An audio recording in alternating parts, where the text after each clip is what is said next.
നമസ്കാരം. കർമ്മ ന്യൂസിലേക്ക് സ്വാഗതം.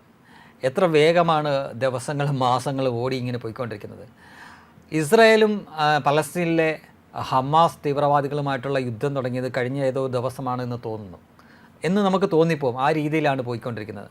ഓർക്കൂ, അടുത്ത ഒരു മാസം കൂടി കഴിഞ്ഞാൽ ഒരു വർഷം ആവാൻ പോവുകയാണ്. കഴിഞ്ഞ വർഷം ഒക്ടോബർ 7-നാണ് ഹമാസ് ആ അന്ധക്കരണം കാണിച്ചത്, അഥവാ ആ പിതൃശൂന്യത കാണിച്ചത്. വെറുതെ ഇരുന്ന ഇസ്രായേലിനെ അങ്ങോട്ട് പോയി ചൊറിയുകയാണ് ഉണ്ടായത്. എന്നാൽ അന്ന് തന്നെ ആയിരക്കണക്കിന് ആളുകളെ അവർ കൊന്നു, കുറേ പേരെ അവർ പിടിച്ചുകൊണ്ടുപോയി, കുറേ പേരെ അവർ മാനഭംഗപ്പെടുത്തി. അന്ന് പക്ഷേ ഇവിടെയുള്ള ചിലർക്ക് അത് വലിയ ആഘോഷമായിരുന്നു. ഇതാ ഇസ്രായേലും ജൂതനും തീരാൻ പോകുന്നു എന്നാണ്. പക്ഷേ ഇസ്രായേലും ജൂതനും എപ്പോഴൊക്കെ പ്രതിസന്ധിയിൽ അകപ്പെടുന്നു അപ്പോഴൊക്കെ അവരുടെ വിശ്വാസവും അവരുടെ ശക്തിയും അവരാർജിച്ചെടുത്ത ശാസ്ത്രവും അവരാർജിച്ചെടുത്ത അവർ ഗവേഷണത്തിലൂടെ കണ്ടുപിടിച്ച നൂതന അത്യാധുനികമായിട്ടുള്ള ആയുധങ്ങളും അവരെ സഹായിച്ചിട്ടുണ്ട്, അവരുടെ ബുദ്ധിയും. അത് വെച്ചിട്ട് അന്ന് മുതൽ, അതായത് ഒക്ടോബർ 7 കഴിഞ്ഞതിന് ശേഷം അവർ യുദ്ധം പ്രഖ്യാപിക്കുന്നു. ആ യുദ്ധം അവർ മുന്നോട്ട് കൊണ്ടുപോകുന്നു. ആദ്യം തന്നെ 24 മണിക്കൂറിനുള്ളിൽ തന്നെ ഇന്ത്യ, നരേന്ദ്രമോദി ഇസ്രായേലിന് പിന്തുണ കൊടുക്കുന്നു. ഇന്ത്യ പിന്തുണച്ചതിന് ശേഷം നിരവധി രാജ്യങ്ങൾ ഇസ്രായേലിൻ്റെ പിന്നിൽ ഉറപ്പിക്കുന്നു. അവർക്ക് ധൈര്യമായി. മുമ്പ് അങ്ങനെ ആയിരുന്നില്ല. മുമ്പ് ഓരോ തവണയും പലസ്തീൻ അഥവാ ഗാസക്കാർ കയറി ചൊറിയുമ്പോൾ അവർ തിരിച്ചടിക്കുമായിരുന്നു. ലോകം മുഴുവൻ നല്ലൊരു ശതമാനം ആളുകളും അവരെ എതിർക്കുമായിരുന്നു. അവരങ്ങനെ പ്രതിസന്ധിയിലായിരുന്നു. അതായത് പലപ്പോഴും ഒരു ബാഹ്യമായിട്ടുള്ള ചില പ്രേരണ കൊണ്ട് മാത്രമാണ് അവർ യുദ്ധം ചെയ്തുകൊണ്ടിരുന്നത്. പക്ഷേ ഇത്തവണ അങ്ങനെയല്ല. ഇത്തവണ അവരുടെ മുഴുവൻ ശക്തിയും എടുത്തിട്ട് കടന്ന് കയറി ഗാസയും റാഫയും ഇതിനകം തന്നെ മരുഭൂമിയോ അഥവാ ശവപ്പറമ്പാക്കി എന്ന് തന്നെ പറയാം.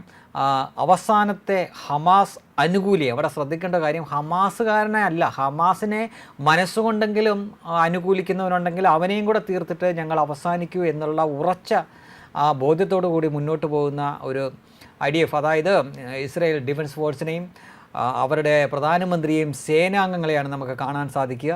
അതേപോലെ തന്നെ പലരെയും അവർ ചുണ്ണാമ്പ് തൊട്ട് തന്നെ, അതായത് മാർക്ക് ചെയ്ത് തന്നെ തീർക്കുന്ന കാഴ്ചയെ നമ്മൾ കണ്ടുകൊണ്ടിരിക്കുകയാണ്. ഇസ്മായിൽ ഹനിയ എന്ന് പറഞ്ഞ ഹമാസിൻ്റെ തലവനെ തന്നെ അവർ തീർത്തിരുന്നു. ഒരുപക്ഷെ ആ തലവനെ തീർക്കാൻ വേണ്ടിയിട്ട് ആദ്യം അവർ തീർത്തത് ഇറാൻ്റെ പ്രസിഡൻറ്റിനെ തീർക്കുന്നു. പിന്നീട് പുതിയ ഇറാൻ്റെ പ്രസിഡൻറ്റിൻ്റെ സത്യപ്രതിജ്ഞയ്ക്ക് വേണ്ടിയിട്ട് ഒളിച്ചിരുന്ന ഇസ്മായിൽ ഹനിയ ഇറാനിൽ വരികയും ഇറാനിൽ വെച്ച് ഈ ഇസ്മായിൽ ഹനിയെ തീർക്കുകയും ചെയ്യുന്നു. ഇപ്പോൾ യഹിയ സിൻവർ എന്ന് പറഞ്ഞ പുതിയൊരാളാണ്, പക്ഷേ അവനെയും തീർക്കും എന്ന് ഉറപ്പിച്ച് പറഞ്ഞിരിക്കുന്ന ഇസ്രായേലിനെയും ഇസ്രായേൽ സേനയെയാണ് നമുക്ക് കാണാൻ സാധിക്കുക.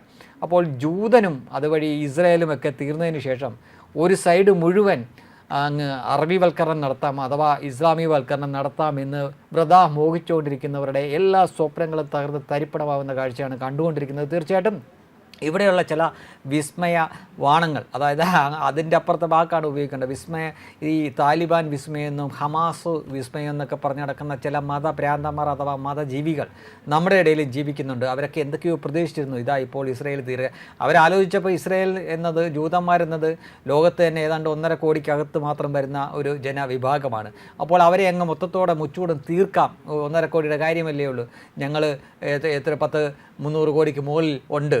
അപ്പോൾ ഈ 1.5 കോടി എന്ന് പറഞ്ഞു കഴിഞ്ഞാൽ ലോകത്തുള്ള അതായത് ഹമാസിനെയൊക്കെ വിശ്വസിക്കുന്ന അല്ലെങ്കിൽ ഹമാസിനെയൊക്കെ പിന്തുണയ്ക്കുന്നവരൊക്കെ നിരന്ന് നിന്ന് മൂത്രമൊഴിച്ചാൽ ഒലിച്ചു പോകാനുള്ളതേ ഉള്ളൂ ജൂതൻ അഥവാ ഇസ്രയേലുകാരെന്നൊക്കെ വീമ്പ് പറഞ്ഞുകൊണ്ടിരുന്നവർ ജൂതൻ്റെ കൈക്കരുത്ത് അഥവാ അവരുടെ ആയുധക്കരുത്തിൻ്റെ ചൂടറിഞ്ഞുകൊണ്ടിരിക്കുകയാണ്. തീർച്ചയായിട്ടും ഈ ഒരു വർഷം കഴിഞ്ഞാലും അവർ നിർത്തുമെന്നും തോന്നുന്നില്ല.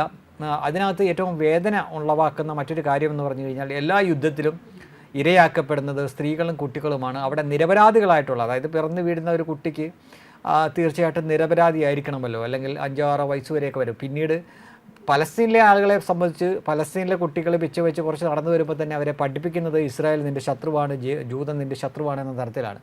അപ്പോൾ ആ ഒരു വയസ്സ് വരെയുള്ള കുട്ടികളെ വേണമെങ്കിൽ നമുക്ക് നിരപരാധികൾ എന്ന് പറയാം. അതേപോലെ തന്നെ ചില സ്ത്രീകളും അവരും ഈ യുദ്ധത്തിൻ്റെ ഭാഗമായിട്ട് കൊല്ലപ്പെടുന്നുണ്ട്, പീഡനങ്ങൾ അനുഭവിക്കുന്നുണ്ട്, അല്ലെങ്കിൽ അവർ പരിക്ക് പറ്റുന്നുണ്ട്. ആ ഒരു സൈഡ് മാത്രമാണ് നമുക്കൊരു മനുഷ്യത്വപരമായിട്ട് നമുക്കൊരു വേദന തോന്നുന്നത്. ബാക്കി ഓരോ ഹമാസുകാരനും ഹമാസിനെ അനുകൂലിക്കുന്നവരും, അതിന് ഈ കേരളത്തിലുള്ളവനാണെങ്കിലും ശരി, അവനൊക്കെ തീർന്നാൽ ഭൂമിക്ക് അത്രയും നല്ല കാര്യം എന്നേ പറയുന്നുള്ളൂ. കാര്യം അവരാരും ഈ ലോകത്തെ ഈ ഭൂമിയിലെ ജീവിതം ആഗ്രഹിച്ചുകൊണ്ടല്ല നിൽക്കുന്നത്. ഇത് കഴിഞ്ഞ് ആരെങ്കിലുമൊക്കെ കൊന്നാലോ തല്ലിയാലോ ഇതെല്ലാം കഴിഞ്ഞിട്ട് തങ്ങളുടെ ദൈവം തമ്പുരാൻ അങ്ങ് ഞങ്ങൾക്കായിട്ട് ഒരുക്കി വെച്ചിരിക്കുന്ന 72 ഹൂറികളും മദ്യപ്പുഴയും പൊരിച്ച മീനിൻ്റെ മുട്ടയും ഒക്കെ തിന്ന് ഒരിക്കലും അവസാനിക്കാവുന്ന ഭോഗാസക്തിയോടെ തന്നെ ഈ യന്ത്രം പോലെ പ്രവർത്തിച്ച് അങ്ങനെ കഴിയാമെന്ന് സ്വപ്നം കണ്ടു കിടക്കുന്ന കുറേ ഹമാസ് വാണങ്ങളും അതേപോലെ തന്നെ താലിബാൻ വാണങ്ങളുമൊക്കെ നമുക്ക് ചുറ്റും ജീവിക്കുന്നുണ്ട്. അവരെ കൂടി ഈ ഇസ്രായേൽ ലക്ഷ്യം വെച്ചിരുന്നെങ്കിൽ നന്നായിരുന്നു എന്നേ ആ സൈഡിനെ പറ്റി പറയാനുള്ളൂ. മറ്റൊരു സൈഡ് ഈ കുട്ടികളുടെയും സ്ത്രീകളുടെയും കാര്യമാണ്. സത്യത്തിൽ അത് മാത്രം ഓർത്തിട്ടേ ഒരു വിഷമമുള്ളൂ.